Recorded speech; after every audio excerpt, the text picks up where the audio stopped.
Geceler ne güzel, hayaller tenhalıydı. Geceler ne güzel, sen yanımda olanda. Geceler ne güzel, hayaller tenhalıydı. Geceler ne güzel, sen yanımda olanda. Darıxır insan, darıxır həyat. Gecələr uzun keçmir vaxtsat. Düşüncələr yorur hərdən bizi. Unular insan dərd kədəri. Dön mənə sən getdiyim kimi. Kimi sevdin de axı sən kimi. Mənim kimi kim sevər səni?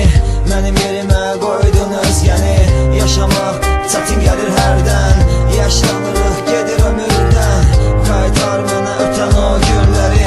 Kesən o maraqlı illəri. Sevdiyim sən mənim hər şeyim. Sevdiyim sən mənim mələyim. Gecələr əsən həmin o küləyim. Yuxularda gördüyüm sevgilim.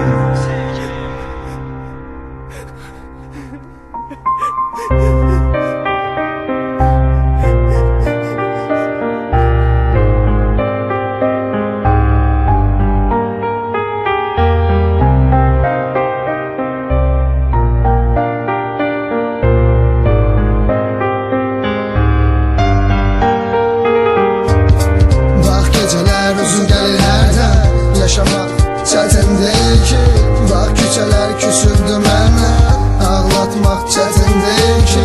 Xəyanət olub artıq asan, sən məni heç sevmədin ki. Mənli günlər gəlir indi yasan, sən məni heç görmədin ki. Gecələr nə gözəldi, xəyalım tənhalıdır. Gecələr nə gözəldi, sən yanımda olanda. Geceler ne güzel, hayaller tenhalıdır. Geceler ne güzel, sen yanımda olanda. Geceler ne güzeldi, hayaller tenhalıdır. Geceler ne güzeldi, sen yanımda olanda.